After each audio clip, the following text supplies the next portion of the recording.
Here we are. Welcome, everyone. It's good to see you. How is your summer shaping up? And I'm so excited to do this series of workshops starting today. And of course, starting with a brain dump as we kind of process through our hopes for the summer and our actual status for where we're at right now.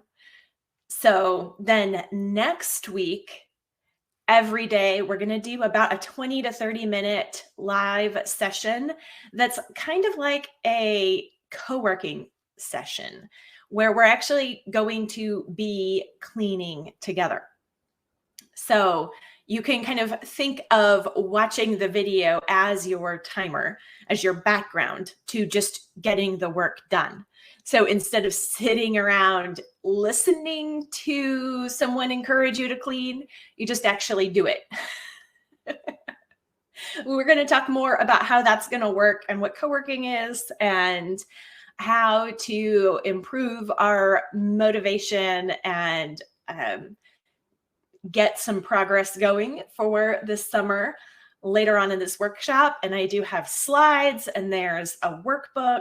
I know that at the start of summer, which is kind of where we're at now, it feels like so much is possible. We can get so much done. It's a fresh start. It's a clear calendar. Not really, but we can feel that way and feel like we're going to use our time so well, and there's going to be so much time. And then as the summer unfolds, it turns out that it's still just life with all the normal things of life, whether or not there's school to do. And so then we kind of give up. And so my hope for this workshop series is that we will not give up, but that we will maybe have realistic expectations and then get some things done in short amounts of time, the kind of time that we actually have, time in 15-minute increments, not like whole day clean and organize a whole room or the whole pantry where we know that it's going to make a much bigger mess in the process than it is. And so those are difficult projects to get started on. But if we baby step our way into a little bit more order in some key areas in our house, it can set the stage in our mindset and in our home to accomplish some of those bigger projects. And we can also recognize how to use our time more efficiently for housework so that we have more time relationally or for other important things that, efficiency isn't the best method for. Efficiency is not the best solution or method for people, but it is for housework. Yeah, even without the school year, even if your kids are not in school yet, or if you have no kids, either no kids yet or all your kids are gone, there's still this idea that summer is for projects and for a little bit different kind of progress, not standard, not just continuing to plod in the routine. So we're going to talk about that. Okay. So get your home and your habits ready for summer. That's what we are going to do starting next week, which is always the best time to start, right? But we need a little bit of mindset preparation, a little bit of time to think things through and gear up our minds, wrap our heads around what we're actually going to be doing so that we can just jump right in with both feet and understand what we're going to be doing and why. And so as you work through some of these prompts that we're going to go through the rest of this session, I'd really encourage you to spend about 10 or 15 minutes at some point today or tomorrow going through them and thinking through them for your own situation. And that will help you get the most out of each of the sessions next week, and then continue to apply those principles moving forward as well. So this workshop is for you if you struggle with an all or nothing mindset. And I'm if you're here, if you've been listening to my podcast or watching my YouTube channel or reading my blog or getting the emails and it resonates, then this is probably you. It's definitely me. You struggle with the all or nothing mindset. Like, I want to clean and organize the whole house. Wait, I can't do that? All right, I might as well just read books and eat chocolate instead. There's there's another option in between those two extremes. Or maybe you tend, also like me, to boom and bust with the housework, where the boom phase is like, we're cleaning, we're getting so much done, it looks amazing, and there's so much progress because we're just going full force. We're kind of in that all. We're really determined for that all part of the all or nothing. And that produces a boom where like things really do get done and it looks great. And it's like, oh, sigh of relief. And then comes the reading and chocolate on the couch phase because you're exhausted and you put in so much work and now it feels done. You're done. And the nature of the world and entropy means that you very quickly slide into the nothing. Even though you went all in for the all, you get the bust phase where you look around like a week or two later, maybe a day later. You're like, what happened? I did so much work. I put in so much effort. I made so much progress. And now you can't tell at all. That's the bust phase, the boom and bust, where there's no consistent maintenance that comes through regular routines because we were just focused on the project side of cleaning and then assuming we could be done. And that's not the way cleaning or laundry or meals work. All of them revolve around continuing to do them. They never stop. Maybe you need or feel like you need to get a handle on the home after the school year chaos. And that can happen whether you homeschool or not. This is not a workshop specifically for homeschoolers. When you homeschool, there's a lot of stuff that's constantly out and happening in your home all day. And it can feel like, okay, summer is our break from all that stuff being around. So we can clear it out and get some extra cleaning done because homeschooling makes a mess. And it's time to put away some of those messes at last. But even if you are going to a day school, your kids are in school, the coming and the going constantly. And even if you have no kids, there's still a lot of coming and going. And that's when clutter happens, when you just don't have enough time to really pay attention to the surroundings. You just like, okay, we're bringing stuff in from where we were at, and then we grab what we need and we go back out again. And there's not really a lot of tending time in the home. That can cause a buildup of chaos, and summer feels like a great time to take care of that. And it is, but we need to be sure to not sink into that all or nothing mentality as we approach it. Maybe you also don't know where to start in your home because it just all feels chaotic. It all feels urgent. There's no obvious starting point. And so you do a little here and a little there and a little there, and it doesn't really add up, it feels like, to anything. This workshop will help with that. And also, if you have a hard time just getting up and getting started, which can come from a variety of causes. And I like to say starting is the hardest part. So I hope that this workshop, not just today's, but all next week, each of the daily sessions next week, will really help with the starting point. That's my primary goal, is like, let's just get started by not biting off more than we can chew, by taking clear, specific baby steps in a short amount of time and noticing what we got done. That's the essence of what we're going to do all next week in the daily sessions.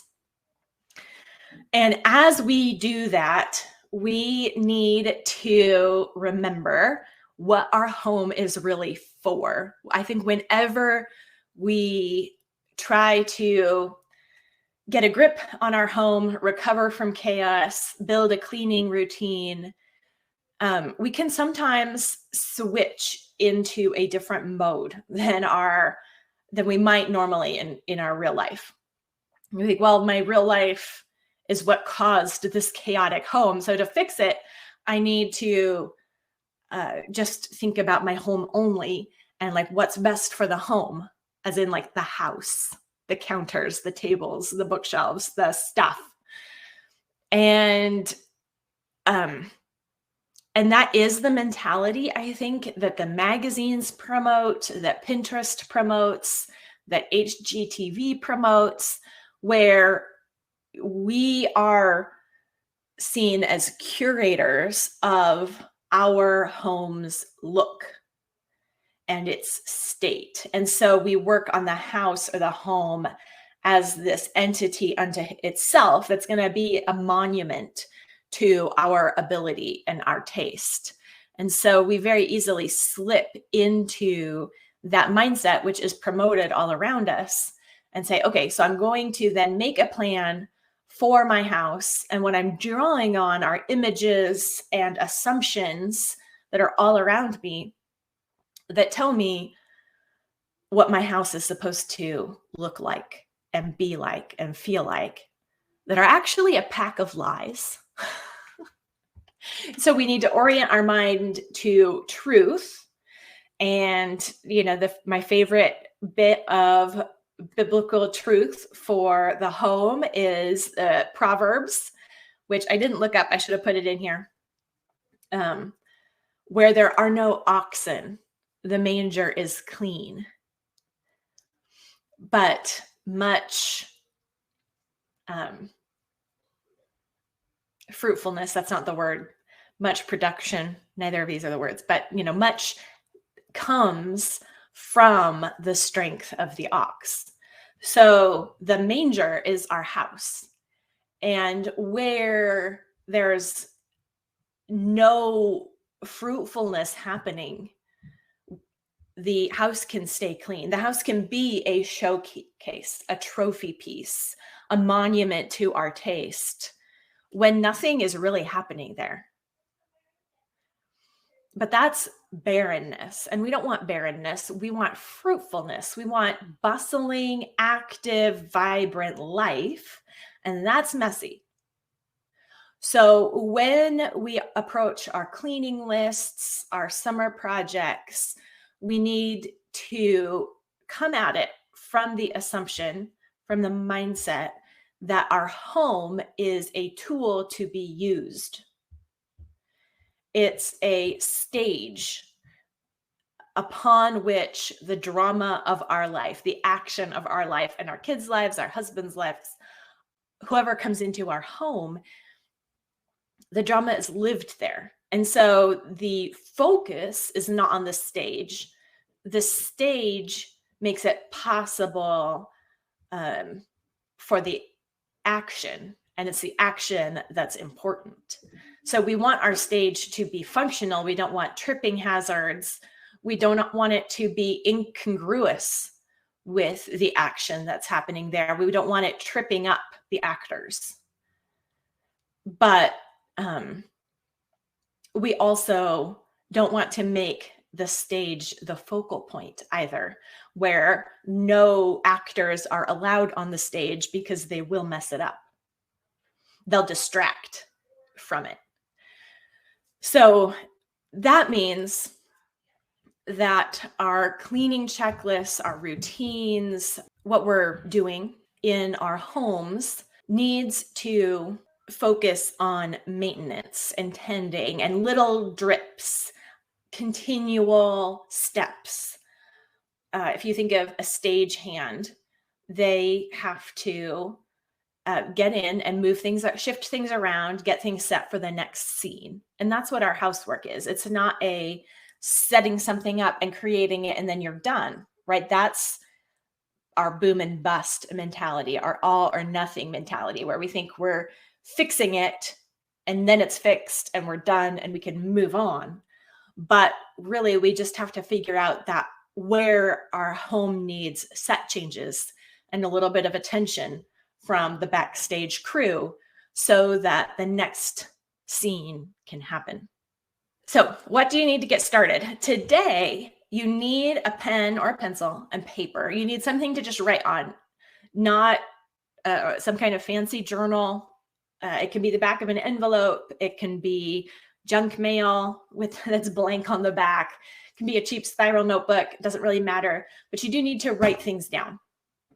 And about 15 minutes, sometime later today or sometime tomorrow, to kind of think through these questions just in quiet by yourself, and maybe write down when you take that 15 minutes. Start by writing down maybe some of the key takeaways or insights that you had during the session to just help, because when we put things in our own words and write it out or speak it, it helps us internalize it and work from that. So that's a helpful thing to do. But then next week, what you need is a supply of rags, whatever you use for cleaning, an all-purpose cleaner of your choice, or just, warm water, a container, like an empty container for random stuff collection, because a big part of what trips us up in getting the house clean is dealing with junk. And so what we're going to do is quickly put away things that do have a quick home and not get distracted. But we're also going to find things as we're working through these quick projects that need some thought or some deliberation with other people, or they just take more time to process. Those things we're just going to stick in a container and deal with it later. That is an acceptable strategy. So we're going to do that. So you need a random container, a laundry basket or something like that, and a timer. So I'm hoping, I still haven't figured it out, but I'm hoping to be able to put a timer up on the screen, but you should also work with a timer yourself. There is a workbook with checklists for this whole series that you can get by sharing with a friend. This is a totally free series. This link, the replays will stay here at this link on Crowdcast, but I'm also going to put the replays up on YouTube. And it doesn't matter how you share it. You can use the green button down below, which will just give you a button to click to share on Facebook, and then automatically give you a link to download the workbook. But you can also, grab the link, use the share buttons here on Crowdcast, use the share on Facebook or on YouTube if you're watching the replay. However you share, you can also then email support@simplifiedorganization.com, and Virginia Lee will get you the workbook by email. Okay. But it's optional, but it is nice. Everything that we're going to do are just on the checklist. The brain dump prompts we're about to begin are on just a single page, so you can take a little time with that. So a brain dump is what we're going to do next. And a brain dump is just putting your thoughts on paper, writing them down, but you do have to actually write them down. It matters, and it does make a difference. And if you're new to brain dumping, I have a guide about brain dumping on my site, and even a free course inside Simply Convivial continuing education that will help you get started and figure it out. But a brain dump really does help. So just trust me on this, try it, let's go with it. And as I put these questions up on the slides and we talk about them, write things down, whatever comes to mind. Just write it down. It doesn't have to be the right answer. Just write down what pops in your head as I talk or as you think about the questions. It will help you recognize what's really going on in your own head and in your situation. So the first question that we're going to think about here, and that you're going to write down what pops into your head as you think about this question: what spaces in your home are driving you crazy right now? And you can't just write all of it. That's a cop out. If you really think all of it, you have to go through and list what all is. The kitchen, the dining room, the living room. And because partly writing out specifics, it gives our brains an opportunity to process and really think about it, because it takes time to write it out and your brain is working on it while you're writing. And you might realize that, oh, I'm kind of being a drama queen here. Where if you just say all of it, you're done. And you just affirm your feelings, which is, we want to evaluate reality instead of just affirm our feelings. So think about it. What spaces are driving you crazy around the house right now? And if you don't have a pen, like writing it out on a pen and paper is the best option, but you can also share in the chat. What jumps out at you as like, this really feels like it's getting in my way, or this part really bothers me.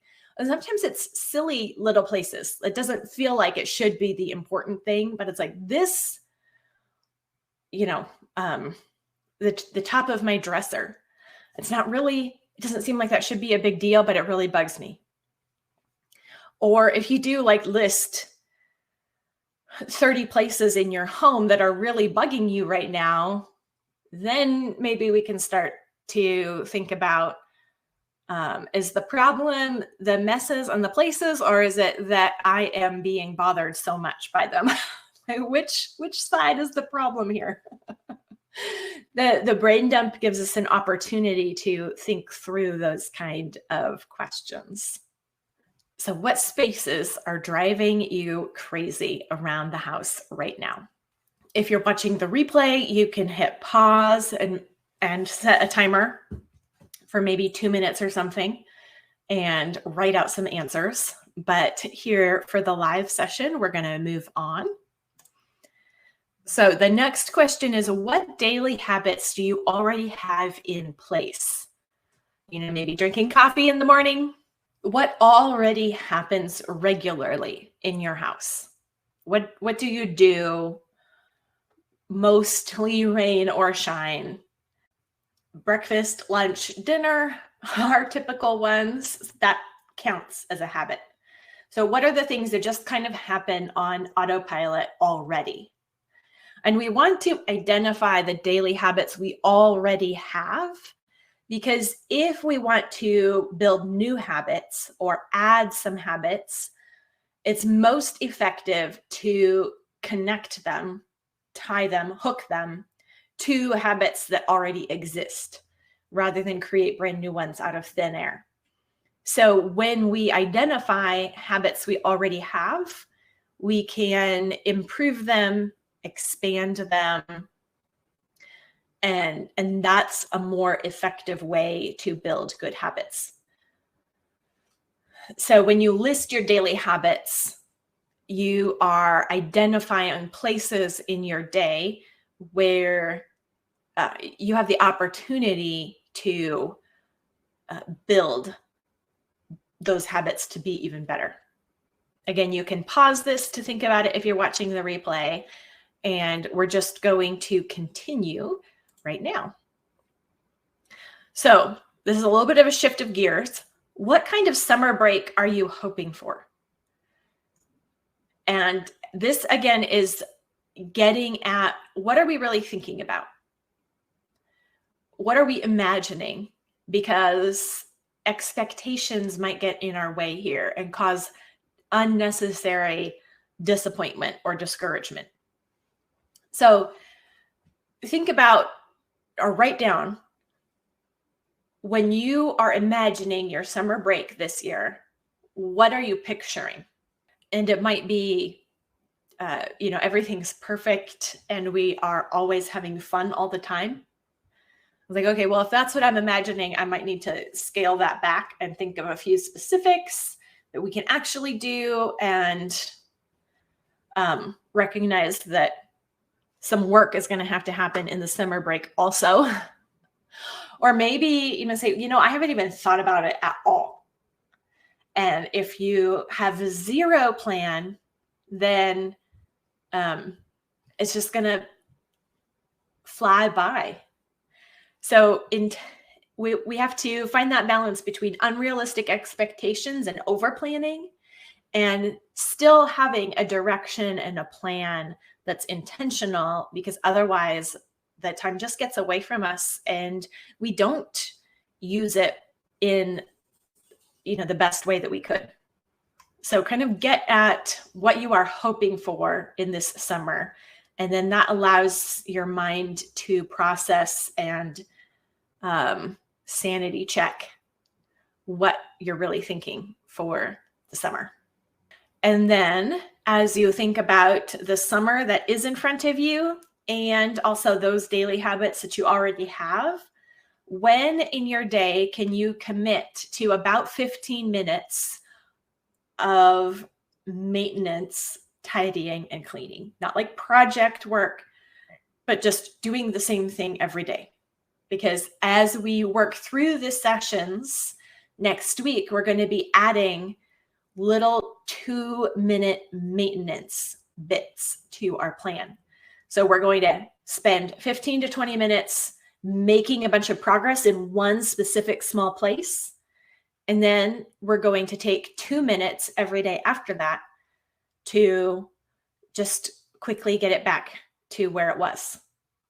So where in your day can you do 15 minutes of quick tidying and cleaning? Just a 15-minute maintenance routine. And then this one is probably a question that you'll want to have in the back of your mind, maybe this weekend, maybe even all next week, as you kind of move through different parts of your house. Where in your house does the clutter accumulate?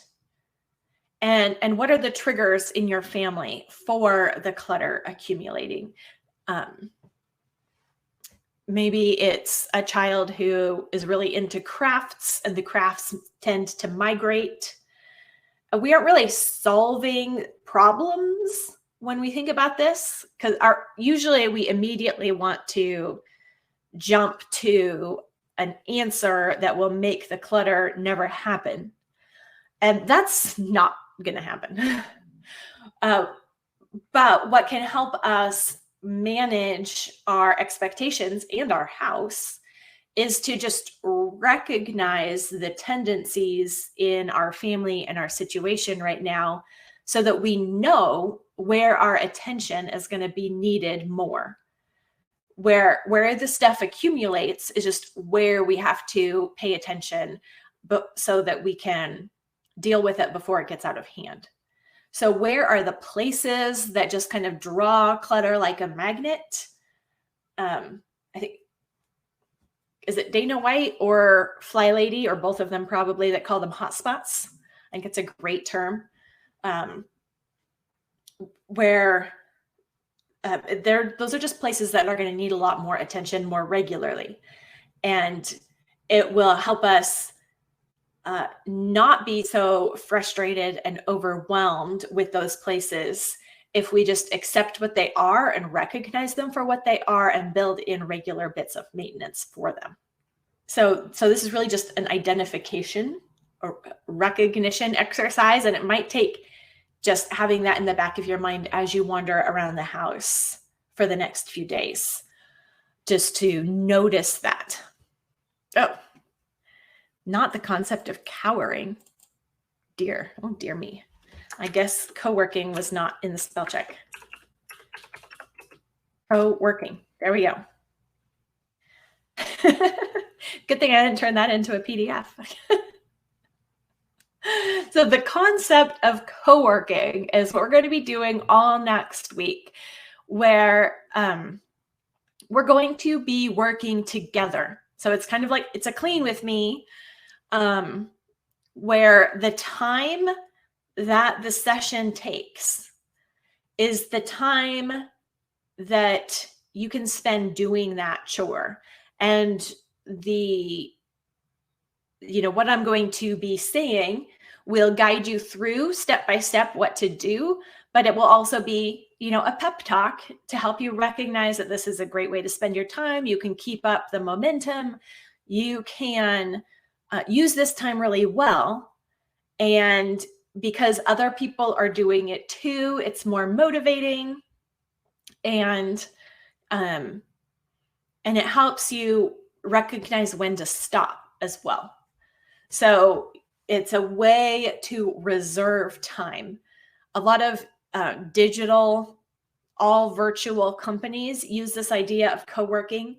My husband's a software developer, and the whole company is remote. There are no offices, but he actually spends more time with his coworkers at this virtual job than he did when he worked at a physical local office, because there he had an office that he was just in. And what they do in this remote company is co-working. They will put two developers on one problem, and they are on Zoom. They both have the code up, they're screen sharing, they are not constantly talking, but it is focused time, because there's accountability there to focus because someone else is doing it too. So you're working together. And even if, we're applying this at home where we're not working on the same sink, we're not cleaning the exact same place physically, we are cleaning our own sinks. And there is just some encouragement in that community where this is not just me. I'm not the only one with this problem. I'm not the only one in this situation. I'm not the only one cleaning my sink right now. We're all doing this, and we can cheer one another on and focus on it for a specific amount of time, a short amount of time, because we're moms. And that's the kind of time that we have. And that is enough time to actually make a difference also. That's what we're going to be doing next week. And it's a little bit of an experiment, but I think it's going to be a lot of fun. And I'm excited to have you experiment with me.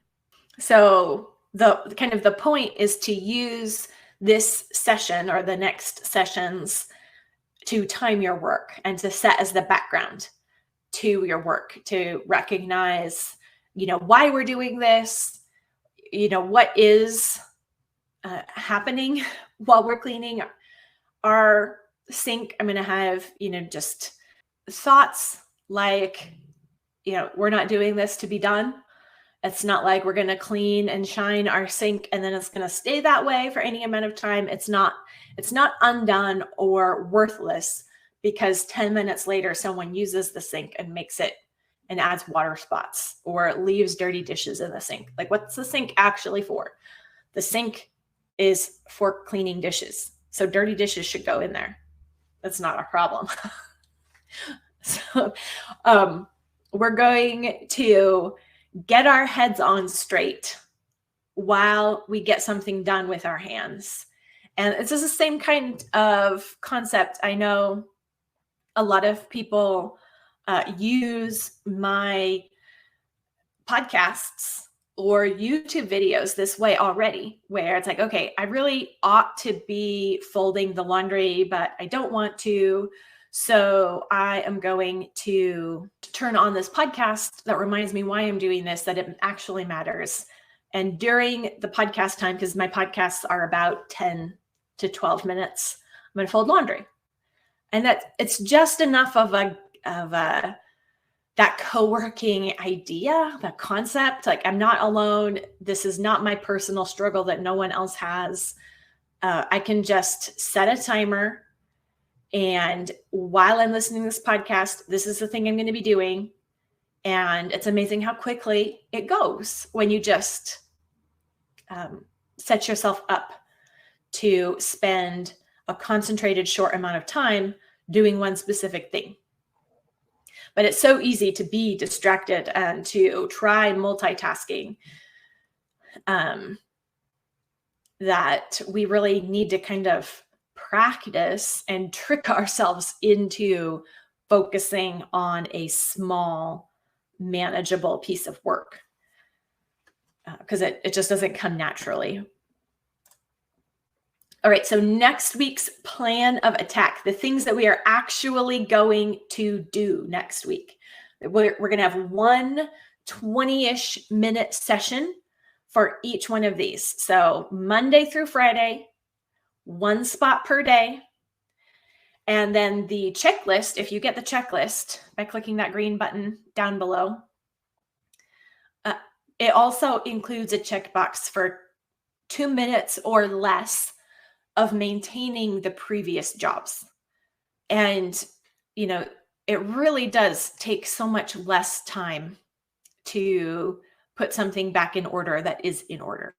So the 20-minute session that we're going to be doing is about really focusing in on a small specific area to make significant visual, tangible progress.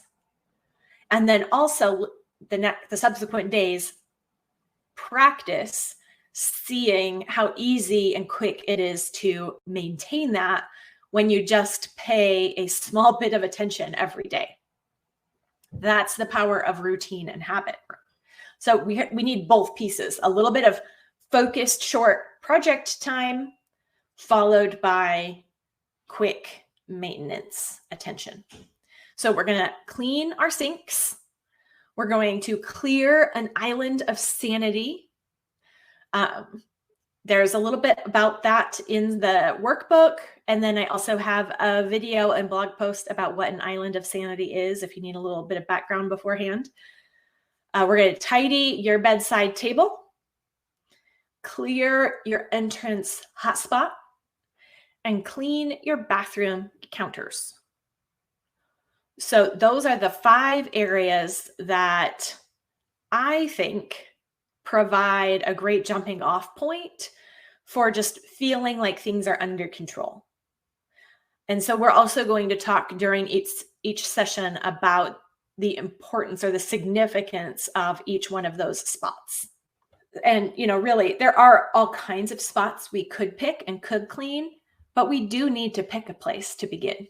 And that's one of the things that makes starting so hard, is just knowing where to start.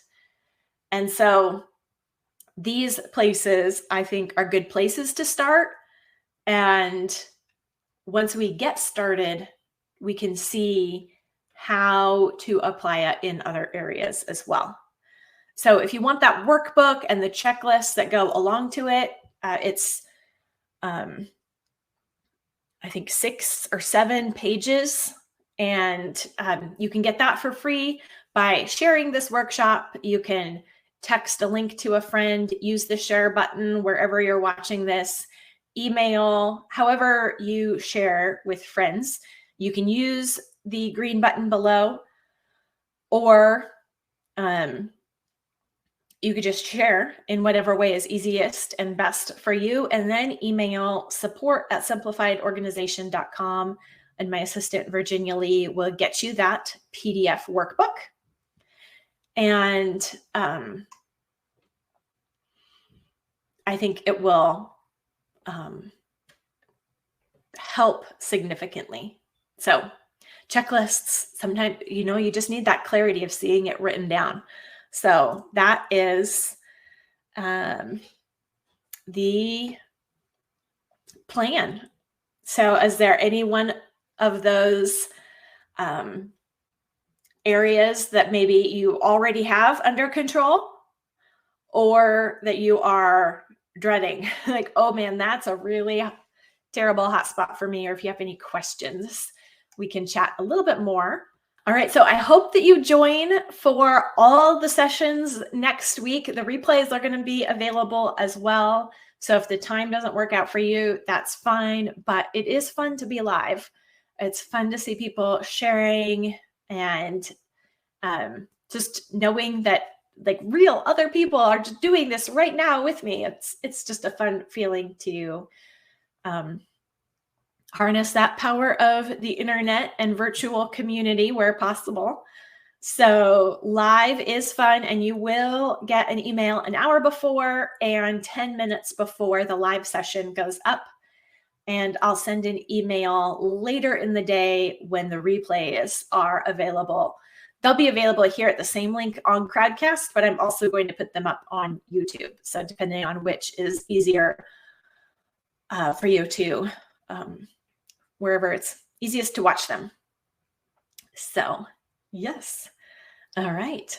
I'm looking forward to it. Take about 10, 15 minutes this weekend to think through those brain dump questions. And I'm excited for next week. See you then.